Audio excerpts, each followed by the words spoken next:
பிரித்தானியாவின் புதிய எல்லை கட்டுப்பாட்டு விதிகளின்படி எதிர்வரும் 25ஆம் திகதி முதல் சுமார் 1.2 மில்லியன் இரட்டை குடியுரிமை கொண்ட பிரஜைகளுக்கு புதிய கடவுச்சீட்டு விதிகள் நடைமுறைக்கு வருகின்றன.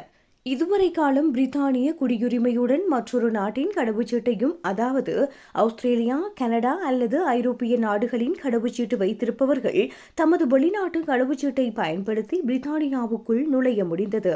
எனினும் இந்த நடைமுறை எதிர்வரும் 25ஆம் திகதி முதல் நிறுத்தப்படுகின்றது. இனிமேல் அனைத்து பிரித்தானிய இரட்டை குடியுரிமை பிரஜைகளும் பிரித்தானியாவுக்குள் நுழையும் போது செல்லுபடியாகும் பிரித்தானிய கடவுச்சீட்டை வைத்திருக்க வேண்டும்.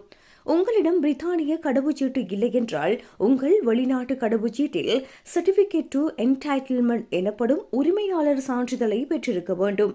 பிரித்தானிய அரசாங்கம் தற்போது எலக்ட்ரானிக் டிராவல் ஆத்தோரைசேஷன் எனும் புதிய டிஜிட்டல் முறையை அறிமுகப்படுத்தியுள்ளது. வெளிநாட்டவர்கள் பிரித்தானியாவுக்குள் நுழைய இந்த டிஜிட்டல் அனுமதி தேவை. ஆனால் பிரித்தானிய பிரஜைகளுக்கு இந்த ETA வழங்கப்பட மாட்டாது. எனவே நீங்கள் இரட்டை குடியுரிமை கொண்ட பிரஜையாக இருந்து வெளிநாட்டு கடவுச்சீட்டை மட்டும் காட்டினால் விமான நிறுவனங்கள் உங்களை விமானத்தில் ஏற அனுமதிக்காது. குறிப்பாக ஆஸ்திரேலியா, கனடா, அமெரிக்கா மற்றும் ஐரோப்பிய நாடுகளில் வசிக்கும் பிரித்தானிய இரட்டை குடியுரிமை பிரஜைகள் இதனால் பெரிதும் பாதிக்கப்படுவார்கள். இவர்கள் தமது பயணங்களுக்கு முன்னதாகவே பிரித்தானிய கடவுச்சீட்டை புதுப்பித்துக் கொள்ளுமாறு அறிவுறுத்தப்படுகின்றார்கள். இந்த நடைமுறையில் இலங்கை மற்றும் இந்தியர்களுக்கு பாதிப்பு இல்லை என தெரிவிக்கப்படுகின்றது.